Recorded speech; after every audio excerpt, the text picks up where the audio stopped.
Hey everyone, and welcome back for another deep dive. If you're here, you must be ready to get into the NBA coaching hot seat. We're going to be taking a look at a recent article from CBS Sports that ranks the top 5 coaches most likely to be fired. Now, it might seem like this is all about wins and losses, but there's actually so much more to it than that. You got it. Yeah. We're talking about everything from roster construction, and how well the team develops its players. And then there's that, that delicate dance of managing expectations, between the front office and the stars on the court. It's a high wire act, and not everyone can handle it. Okay, so let's jump right into the top of this list. Wes Unseld Jr. in Washington.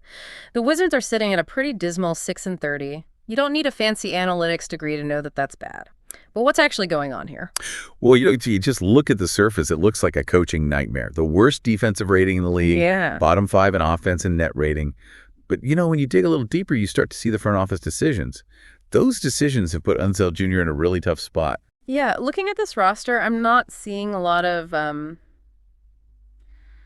should I say, championship caliber talent. This Jordan Poole experiment hasn't exactly panned out. The Bradley Beal trade dragged on forever. Yeah. And then you have those draft picks. Those picks just haven't developed as hoped. It's like they've been stuck in this state of retooling. They're always retooling, but they never actually find a clear direction. It's hard to build a team that works well together when the pieces are always changing. Okay, so how much of this is on Unseld Jr. versus the front office? I mean, can any coach overcome that much roster instability? Well, it's always a mix of things, right? But I think in this case, you have to give Unseld Jr. some benefit of the doubt. He's definitely working with limited resources.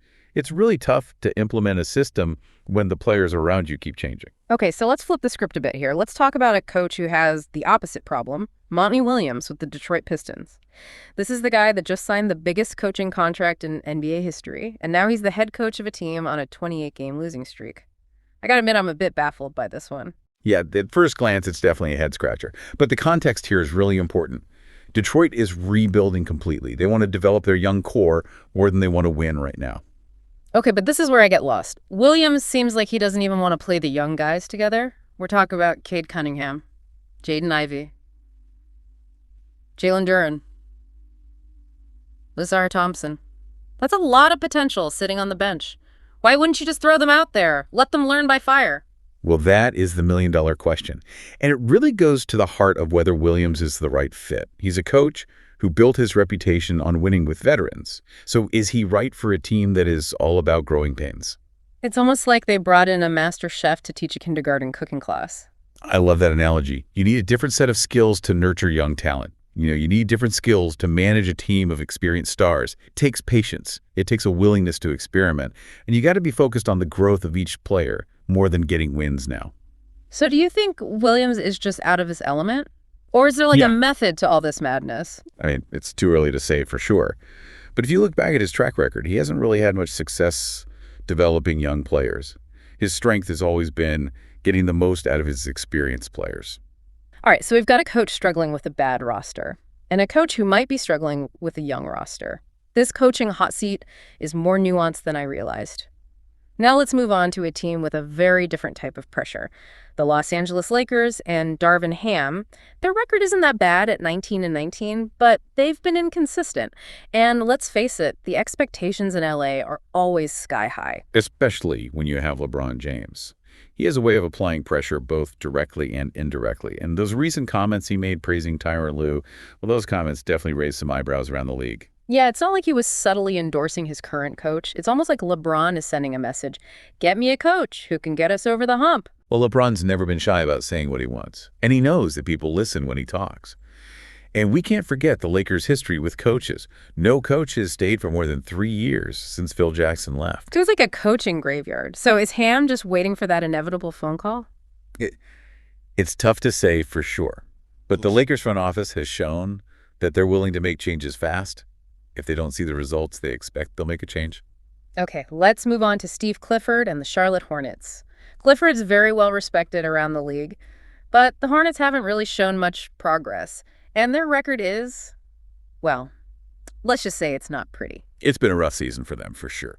And a lot of that is because of the injuries they've had. LaMelo Ball, Mark Williams, Gordon Hayward. Those are key players who have missed a lot of time. And then there's the Miles Bridges situation. which has added a whole other layer of complexity to this season. It's been a lot for Clifford to handle. And it's hard to judge his coaching when he's had so many players out. But the NBA is about results. Right, and at some point you got to wonder how much patience the Hornets front office will have. Especially with LaMelo Ball's future uncertain. If he doesn't come back the same after his injury, the Hornets could end up rebuilding completely. And they might decide they need a new coach to lead that rebuild. All right, so we've covered 4 coaches so far, each with their own set of unique challenges. Roster instability, youth movements, superstar pressure, and injury woes. It's amazing how different all these coaching situations are. But before we move on to our final coach, I want to zoom out for a second and ask you this. What do all these situations tell us about coaching in the NBA today? That's a great question. I think it really highlights the fact that coaching in the NBA today, well, it's become more complex and demanding than ever before. In what way? Well, in the past, a coach's main job was to design plays and manage the game. But now they're expected to be so much more. Psychologists, communicators, mentors, even brand ambassadors. They need to be able to relate to players from so many different backgrounds, manage egos, navigate the media, and build relationships with the front office. It's like they need an MBA and a PhD in psychology just to get in the door. And even then, there's no guarantee of success. Exactly. The margin for error is so small. And with players having more power than ever, coaches have to find that balance, asserting their authority, but also collaborating with their stars. All right, well, that sets the stage perfectly for our final coach on the hot seat, Billy Donovan of the Chicago Bulls. And this one feels different from the others. It's not so much about a terrible record or a lack of talent, but more of a stalemate, wouldn't you say? Yeah, that's a good word for it. The Bulls have been trying to compete and rebuild at the same time, and it hasn't really worked out. They've got some big names. Zach LaVine, DeMar DeRozan, Nikola Vucevic. But they haven't really fit together the way they hoped. And there have been rumors about tension between Donovan and the front office. There's definitely a feeling that both sides are getting frustrated. The front office wants to see more progress. And Donovan probably feels like he needs more time and maybe some changes to the roster to really compete. But the clock is ticking. And with LaVine and DeRozan's futures uncertain, it feels like something has to give. Either Donovan gets them over the hump or they move on and try something different. It's like you're stuck in basketball purgatory. Yeah? It's not good enough to be a true contender, but not bad enough to justify blowing it all up and starting over. And that's a tough spot for a coach to be in. How do you motivate a team when the direction is unclear? It's like trying to steer a ship with a broken rudder. Exactly. And that brings us back to that bigger question. What does it take to be a successful coach in today's NBA? Yeah, we've seen so many different scenarios in this deep dive alone. It's clearly not one size fits all. Not at all. You got to be adaptable, strategic, and honestly a little bit lucky. But there are some qualities that you see in the coaches who are consistently successful. Like what? Give us the inside scoop. What makes the Eric Spoelsters of the world different from the rest? Well, for one, you need to be great at communicating. You're not just drawing up plays anymore. You're managing personalities, building relationships, creating a shared vision. You have to connect with players on an individual level and inspire them to buy into your system. So it's like being a CEO as much as a coach. You need that leadership presence. You need to rally the troops and get everyone moving in the same direction. Absolutely. And speaking of CEOs, you also need to be able to manage up. Coaches have to deal with the front office, understand their goals, advocate for their team's needs. It's like a never-ending chess match. You're always trying to think one step ahead. And you can't be afraid to make tough calls.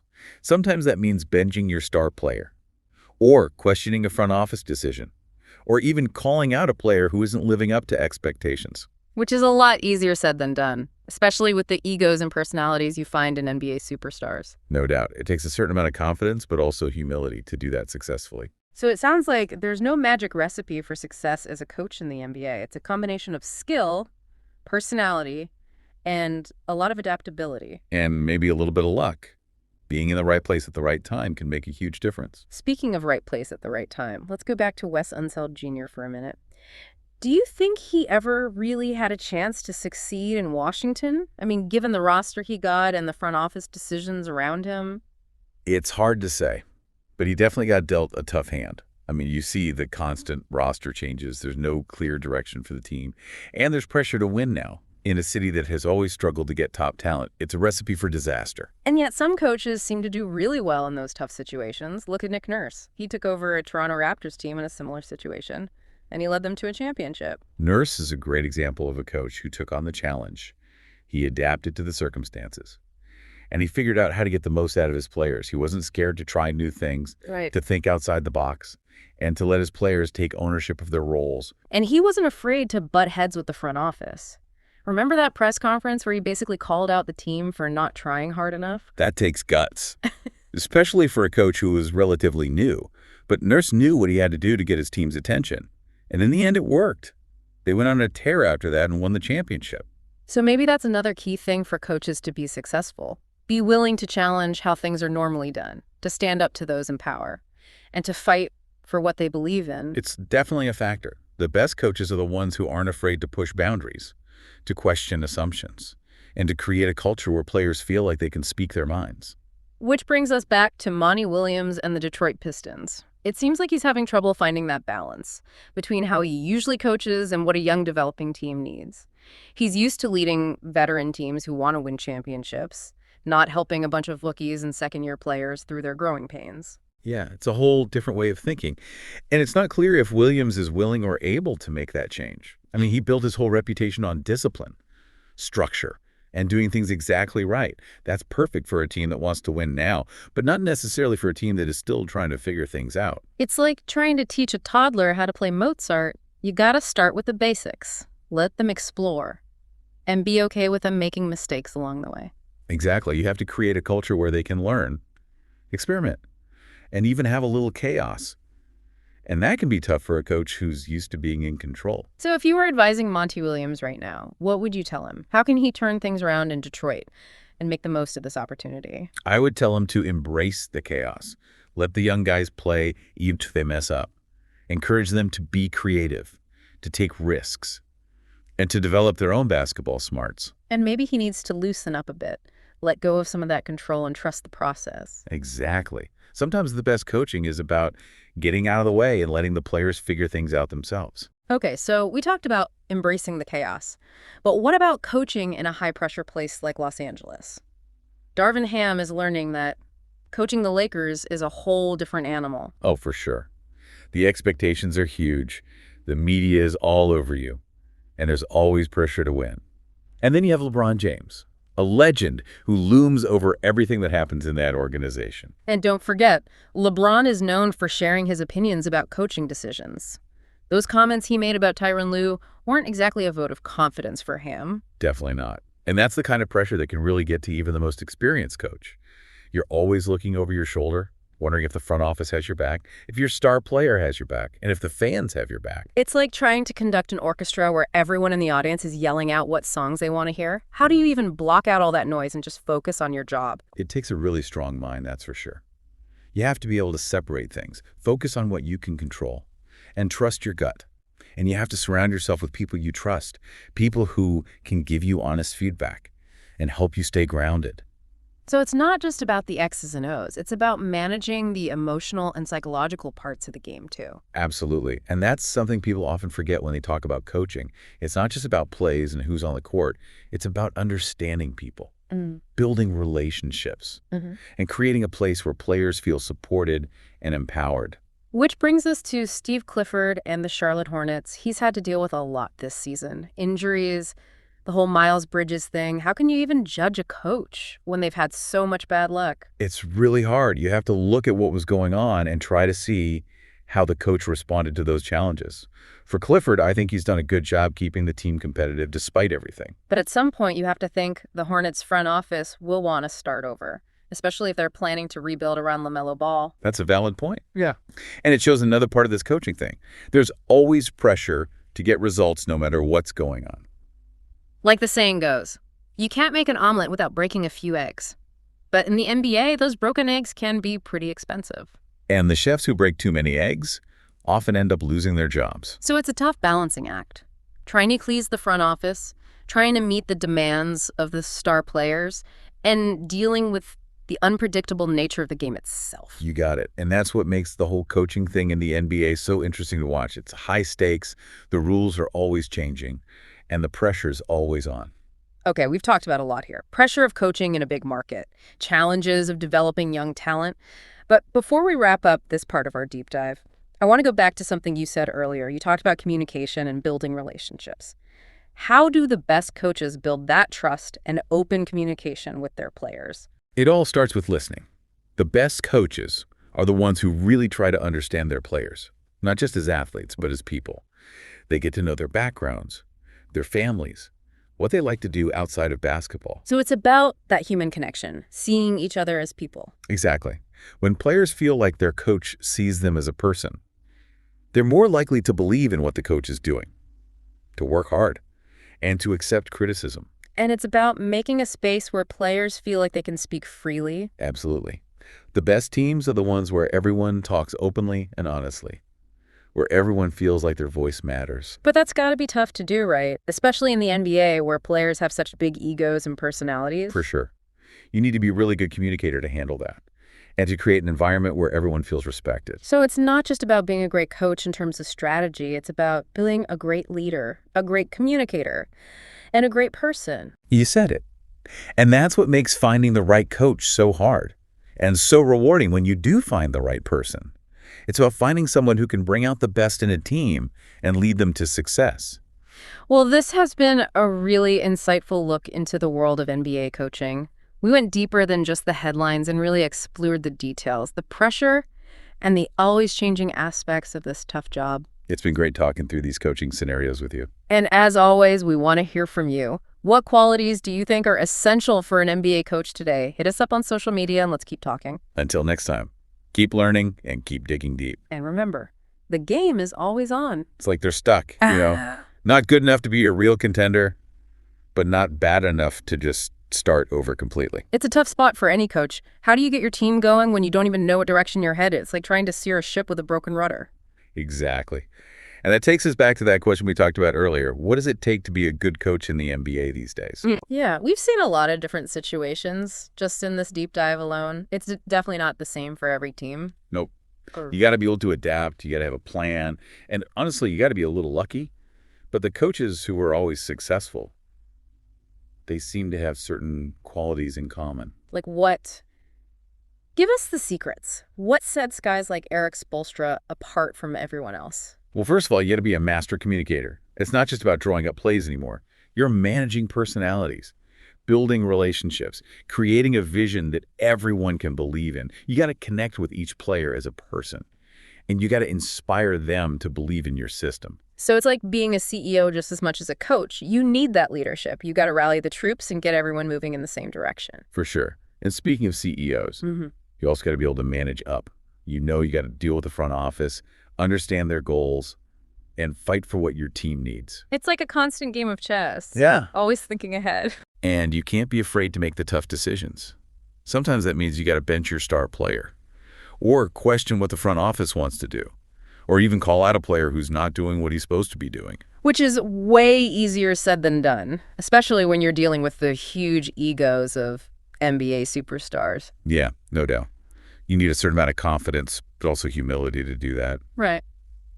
So it doesn't sound like there's some magical formula to be a successful coach in the NBA. It's a mix of skill, personality, right, and being able to adapt to anything. And a little bit of luck never hurts. Sometimes being in the right place at the right time can make all the difference. Speaking of being in the right place at the right time, let's go back to Wes Unseld Jr. for a minute. Do you think he ever had a real shot at success in Washington? I mean, with the roster he inherited and all the front office moves around him? Tough to say. But he definitely got a raw deal. I mean, you see all the roster changes. The team has no clear plan. And there's all this pressure to win now in a city that's always had trouble attracting top players. That's a recipe for disaster. But some coaches manage to do well in those crazy situations, like Nick Nurse. He took over the Toronto Raptors when they were in a similar spot, and he won a championship with them. Nurse is a great example of a coach who just went for it. He adapted to what was going on, and he found a way to get the most out of his players. He wasn't afraid to try new things, to think differently, and to let his players take charge. And he wasn't afraid to disagree with the front office. Remember that press conference where he basically said the team wasn't playing hard enough? You got to have guts to do that, especially when you're a new coach. But Nurse knew what he had to do to get through to his players. And it worked. They got hot after that and won it all. So maybe that's another key for coaches to be successful. They got to be willing to shake things up, to challenge the people in charge, and to stand up for what they believe in. Yeah, that's a big part of it.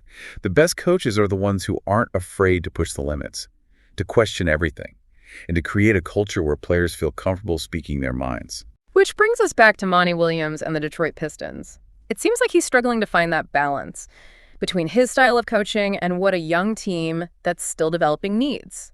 He's used to coaching veterans who are ready to win a championship, not guiding a group of rookies and second-year players through those early struggles. It's a totally different mindset. And it's not clear if Williams is willing or even able to change. I mean, his whole reputation is built on discipline, structure, and doing things by the book. That's great for a team that's ready to win, but not so much for a team that's still learning the ropes. It's like trying to teach a little kid how to play Mozart on the piano. You gotta start with the basics, let them explore, and let them make mistakes along the way. Exactly. You got to create a culture where learning is encouraged, where experimentation is good, and where a little bit of chaos is okay. And for a coach who's used to being in control, well, that can be hard. So if you could give Monty Williams some advice right now, what would you tell him? How can he make this work in Detroit and use this as a chance to grow? I tell him to embrace the chaos. Let those young guys play. Let them make mistakes. Encourage them to be creative, to take chances, and to develop their own basketball IQ. And maybe loosen up a bit himself. Let go of some control and just trust the process. Exactly. Sometimes the best thing a coach can do is step back and let the players figure it out on their own. Okay, so we talked about embracing the chaos, but what about coaching in a crazy high-pressure place like Los Angeles? Darvin Ham is learning that coaching the Lakers is a whole different ballgame. Oh, yeah. The expectations are through the roof. The media is all over you, and there's constant pressure to win. Plus, you have LeBron James, a living legend who casts a huge shadow over everything that happens there. And let's not forget, LeBron's not afraid to say what he thinks about coaching decisions. Those comments he made about Tyronn Lue, those weren't exactly a ringing endorsement of Hammer, were they? Nope. And that kind of pressure can really get to you. Even if you're an experienced coach, you're always looking over your shoulder, wondering if the front office is with you, if your star player is with you, and if the fans are with you. It's like trying to conduct an orchestra, but everyone in the audience is yelling out what songs they want to hear. How do you even block that all out and focus on your job? You got to have a really strong mind. Yeah. You got to be able to compartmentalize, focus on what you can control, and trust your gut. You also need to have people around you that you can trust, people who can give you honest feedback and help you stay grounded. So it's not just about the X's and O's, it's about managing all the emotions and the mental game, too. Absolutely. And that's something that often gets overlooked when we talk about coaching. It's not just about plays and lineups. It's about understanding how people work, building relationships, and creating an environment where players feel supported and like they can do anything. Which brings us to Steve Clifford and the Charlotte Hornets. He's had to deal with a lot of stuff this season, injuries, the whole Miles Bridges situation.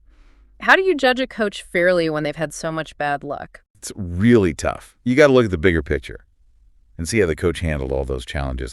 In Clifford's case, I think he's done a pretty good job keeping the team competitive considering everything.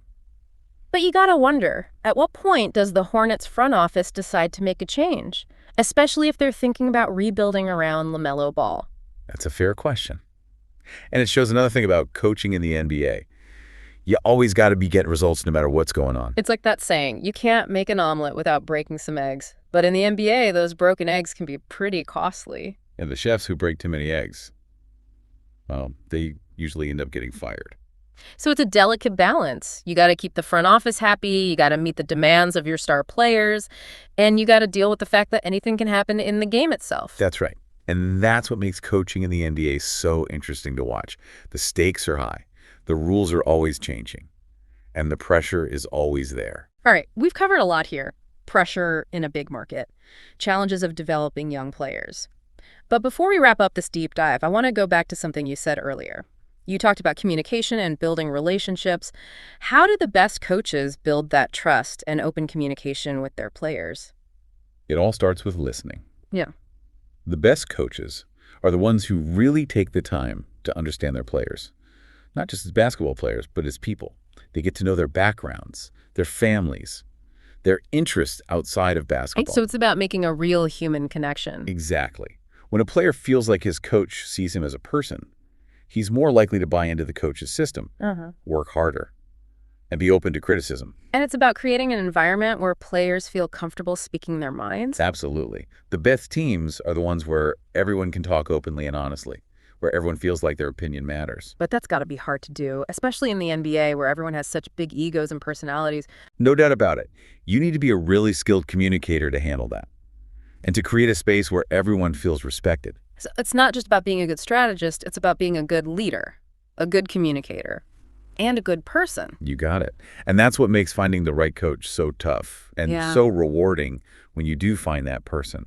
It's about finding someone who can bring out the best in a team and help them achieve great things. Well, this has been a really eye-opening look at the world of NBA coaching. We've gone beyond the headlines and explored the details, the pressure, and all the things that are constantly changing in this tough profession. It's been a pleasure breaking down these coaching situations with you.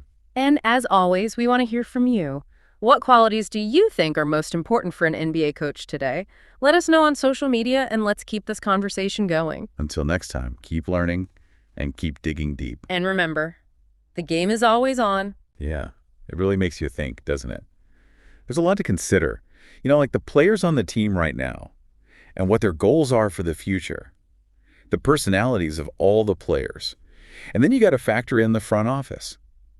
It's complicated. And it's not like it used to be. It's not just about X's and O's anymore. Coaches today need to be amazing communicators, psychologists, even like sociologists in a way.